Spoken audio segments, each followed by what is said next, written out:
Hey guys, hello there. How are you? Welcome back to my channel. It's me, Steven. I'm in Newark. I have a nice long layover. I'm going to go into New York City tomorrow for the day. And I was just about to get into that bed right over there and get to sleep. But then I got a phone call, which ruined any chance of me sleeping for the next few hours, I'm sure. My mind is definitely buzzing. I'm a little overwhelmed, very excited, very happy, a little nervous, terrified, really. So, what am I talking about? If you've been watching my channel for a while, and quite a few of you have, thank you very much. I have been living for the past 3 years, almost 3 years, November would be 3 years, in a little tiny studio apartment. It's teeny, it's tiny. It's probably the size of many of my hotel rooms. With 3 cats. When it was just me, the apartment was fine. You know, it was fairly open because, well, I have a lot of cat furniture. um, it was just me. It was fine. You know, all I really did was sleep there. I didn't really live there. I traveled. I went and did things. Worked a lot.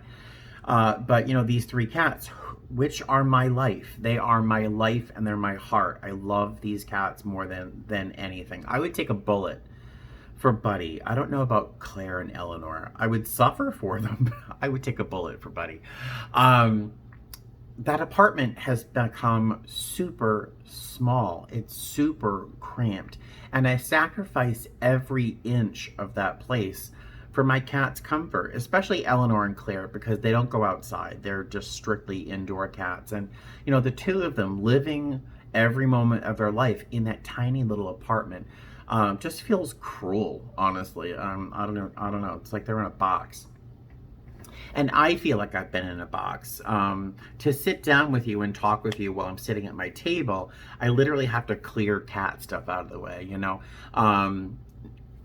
So I've become really tired of sacrificing my comfort for my cats, but then I don't think I have an option because I really want my cats to have the best life that they can, especially in that cramped little space. I've been very unhappy with the neighborhood for quite a long time. Emotionally, it's traumatic for me almost every time I walk out of my apartment to go to the grocery store. I have to weave between homeless people, dying pigeons, stray cats that are starving to death until I get there, of course, because then I start feeding them. My neighborhood is just soul crushing. It's just really weighs on me heavily, and I've mentioned that before too. But you know, I've been looking for apartments in Las Vegas. I've been looking for another place to live, a larger apartment, more space, so I don't have to sacrifice every inch of my personal space for my cats. I have 3 cat beds on my bed. I know, it's crazy. So I've been looking for a larger apartment for myself. And, you know, at one point, I was trying to rationalize spending $1,200 on a larger apartment. I was trying to rationalize that. My last paycheck of the month, which is the smallest one that I get, my second paycheck of the month is less than $900. And here I was trying to rationalize spending $1,200 on a rental, right? The big challenge, the big sticking point with finding an apartment has not been the budget so much, because I can live on almost nothing as long as I'm going to be happy, right? In the space. The big sticking point has been the cats. And they are, as I've mentioned, they're my life. I can't give one of them up. I'm not going to. It would be like asking me to give up one of my children. It's what you'd be asking me to do. And pretty much every apartment I've been able to find in Las Vegas has a 2-pet maximum. And in each of those cases, they ask for varying amounts of money when you sign your contract, and that's between $150 and $450 per pet. And you have to spend at least between $50 and $150 a month on pet rent, they call it, and that's per pet. Um, and some people have said, well, just lie. Tell them you have 2 cats. Who's going to go in and search your house for cats, right? I can't go through that. That lying to that degree would, for me, be just almost as difficult as getting rid of one of my cats. So I've kind of given up on finding a larger apartment. Even the place next to me that I was going to look at, one of my coworkers lives in the apartment complex next to me, which was, I was pretty hopeful. It was only about $150 more a month than I pay now, but again, 2 pet minimum and maximum, and they want all sorts of money per month for these pets. So I kind of gave up, stuck in this studio, and it was, to me, it felt like one more example of why I'm never going to be a winner. Um, this is going to sound really pathetic, as usual. I don't come from a big family of winners. I don't have a lot of successful people in my family. I think the most successful person in my family is my cousin Susan, who at one point managed a number of McDonald's. She works for a car trading magazine or something right now, and she was the most successful person. She's the only person I think that graduated college in a couple generations of people, you know. And I've, with my own personal life choices and situations I always found myself in, which is usually due to a life choice that I've made, usually a bad one.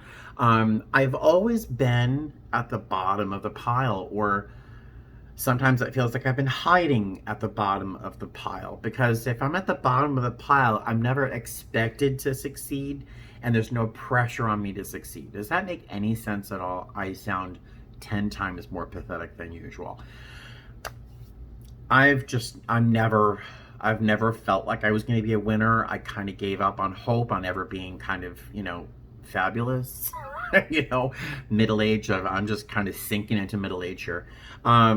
And for me, owning a home kind of was synonymous with being kind of a winner and being a true adult. Home ownership sounds like a real adult thing to do, and it was something I didn't think I was ever going to be capable of doing. So I convinced myself, boy, I've already been talking for 7 minutes. You guys are gluttons for torture. I have been convincing myself for decades that I did not want to buy a house. I did not want to be a homeowner because I didn't want to be held hostage by an inanimate object. That's how I was convincing myself that I didn't want a house. Who wants to be held down by an inanimate object, a house, an obligation? I didn't see it as being freeing. I saw it as being this albatross around my neck, just a weight. Well, yeah. So, over the past 6 months or so, I've been trying to save up money.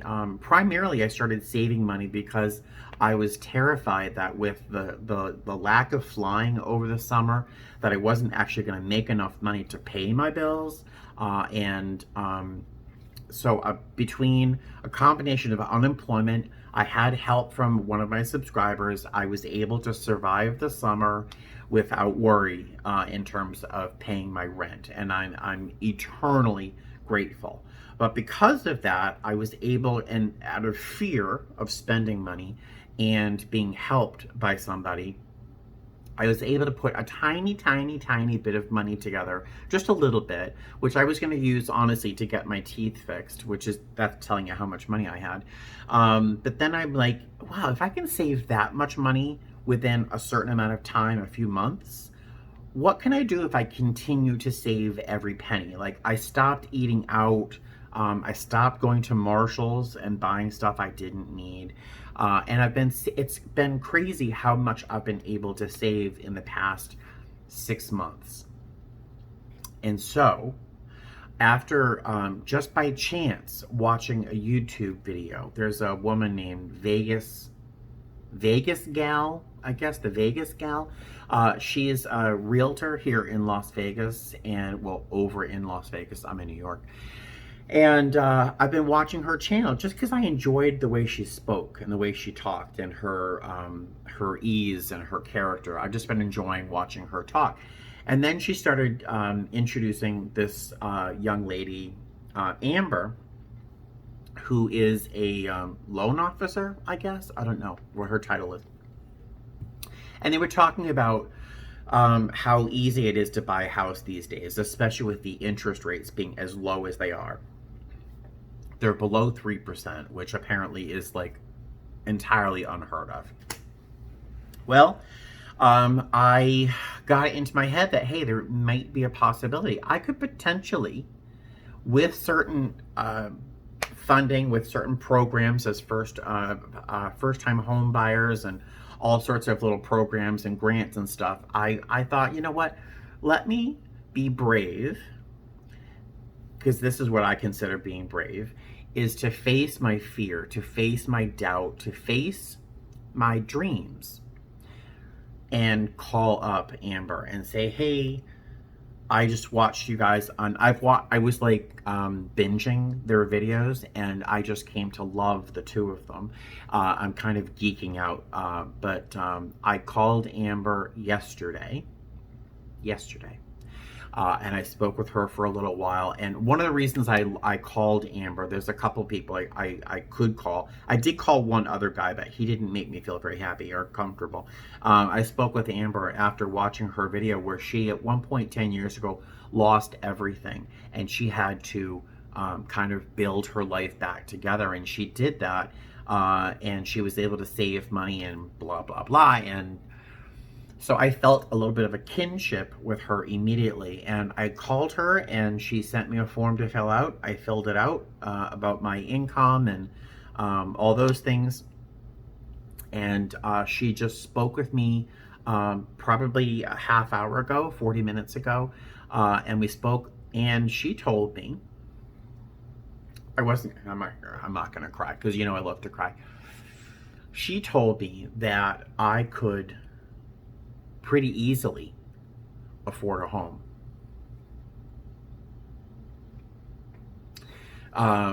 There's programs out there to help first-time buyers. And my credit score, because I paid off my credit cards a few months ago, and I've been working on my credit for a while. So I paid off my credit cards. I only have 2 credit cards. Apparently they really like to have 3 lines of credit, but I only have 2. But they've been around for a long time, and you know, she was telling me how my credit is pretty good. One of my credit scores is 690. I forget what the other one was, but the other one was 650. So it's like 665, I think, is my credit score currently. The one that they're going to use in terms of a loan. Well, I filled out a loan application last night. I want to cry a little bit. I filled out a loan application last night for a house. And that was one of my greatest fears ever. Because, again, like I said, I'm used to being at the bottom of the pile, never thinking I could really win. And to me, now, the idea that I could own a home of my own, and put a nail in the wall without feeling guilty, painting a wall without asking permission, to have as many cats as I want, you know, to own a home is a possibility. And she said, and and I'll share, I'm going to share this whole journey with you, and hopefully it's a shorter video. This is already a longer video than I meant to film. But the fact that I could potentially get a loan for upwards of $200,000, is that not terrifying to? It's terrifying to me. That feels like such an obligation, a responsibility, you know. Upwards of $200,000, which is not a lot of money in Las Vegas for what I would hope to have one day, but I don't know what I can get for that. So Amber is sent Lacey, who is this woman named Vegas Gal, who I have been like, if I could have a girl crush, it would be on Lacey and Amber.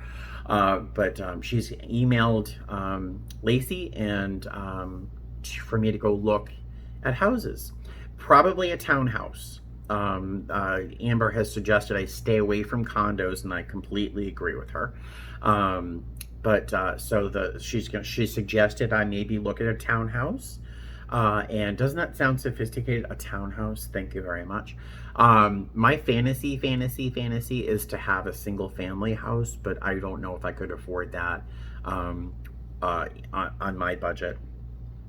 So that's why I'm not going to sleep for a while. Oh my God, I'm like vacillating in and out. I want to cry. I want to throw up. Um, so this could potentially move quickly. I don't know. I don't know what I'm really doing, but I do trust the people I'm talking to, which is a big thing. And I have a higher power. You know, I call him Hey You, and I have to say that I feel like Hey You has been kind of nudging me in this direction, and I just feel like I'm so grateful to have met this lender, Amber Coleman.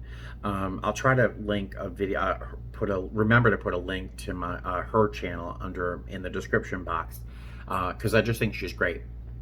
Um, yeah. So what do you think? Is this not? Does not it seem like a miracle to you? I don't know, because if you've been following me for the past couple of years, you know that a couple of years ago, I was struggling, super hard struggling. Like I made no money. 3 years ago, when I started this job, I made like $23,000, $22,000 that first year, and I'm making a fair amount more this year. Not a lot. It's not still a lot of money, but I'm rambling at this point. I'm kind of freeform thinking here. Not that I ever really plan what I'm going to say to you guys. I'm feeling overwhelmed, a little nauseous, and hopeful, scared and thrilled at the same time. My plan is to keep on keeping on. Um, so the plan is to continue saving money. I have enough for, I believe, what is the smallest amount of down payment possible. What I need to do is continue saving, because um, there's a certain amount of money, which I can't remember what it's called, but it's to show intent. You have to give that. It's like 1% of the total cost of the home. What do they call it? Earnest money. So I have to continue to save money to put together earnest money. There's going to be money for an inspection. There's another thing.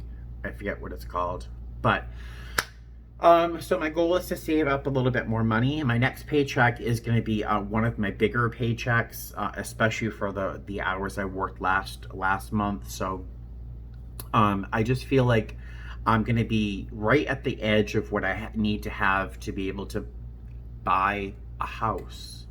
Me, buy a house. So the next thing. Now I buy the house. This is me thinking ahead. Buying a house. Now, I don't have a car. A challenge. It has always been a challenge, just a mild challenge. Getting to Walmart has been a challenge. But I live currently on a very busy street with a bus that goes right to the airport. So if I'm looking to buy a house in that same sort of ease of use and getting back to work, would be within 4 or 5 miles max of the airport if I don't buy a car, which is going to limit what I can look at in terms of housing. So what I think I'm going to do is buy the house I can afford. I don't want to go crazy. I don't want to make myself house poor. I want to buy can you imagine I'm saying this out loud? I want to buy a house. Buy the house I can afford. And then if I can potentially save a little bit of what I have, and then over the next maybe 2 months, 3 months, put together enough savings to buy a super cheap beater, just a cheap car to be able to get me from home to work and back, and maybe to Walmart or IKEA once in a while. I just need to get the cheapest car possible to be able to allow me to look for a house outside of that immediate airport vicinity. Does that make sense? So that's my goal. if I do, I don't know how fast this process takes. So if I can buy a house, Lacey, who is the Vegas girl, I'm actually going to meet with her and she's going to show me houses. Now I'm going to geek out so much because I have really come to love watching her channel. So she's going to show me some houses. Now I want to get the house I can afford, a house I want to live in. I have to own the house for 3 years minimum and it be my primary residence if I want to take part in some of these programs. And then once I get the house, do whatever I have to do to get to work until I can afford to buy a car. So if that means taking 2 or more buses, because an Uber, while it's luxurious for me right now, I only live 2.5 miles from the airport. If I end up living 10, 13, 14 miles away from the airport, an Uber ride to the airport is automatically going to be $30 each way. And that is just not going to happen, especially if I have a mortgage. Mortgage. Isn't that the craziest word you've ever heard? So I'm just kind of rambling off the top of my head, trying to think of what my plan might be.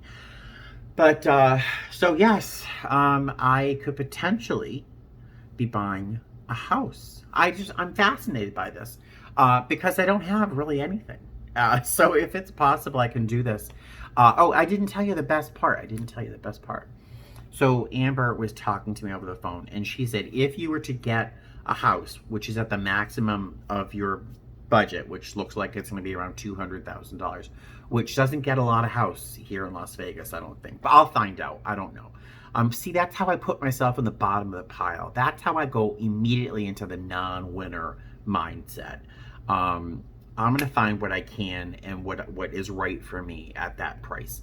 But she said, if you were to go to something at $200,000, she said, my monthly payment, including insurance and taxes and principal and all that, would be $1,074.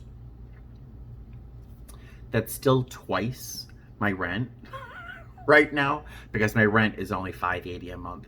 It's still twice my rent. But it's money towards equity. It's something towards my future instead of giving that money to people who don't care about me or my cats. You know? And I was trying to rationalize, not just more than a few months ago, trying to rationalize the budget of $1,200 for renting. And if my mortgage, including everything, is $1,000, $1,074, I think that sounds like a miracle. And so I'm going to do my best to make that happen. I thought I would share that with you. I'm sorry it's turned into a 23-minute long video so far, but you know how I talk, right? All right, feel free to drop any random comments below. Any suggestions, if you have experience with things like this, feel free to drop any comments.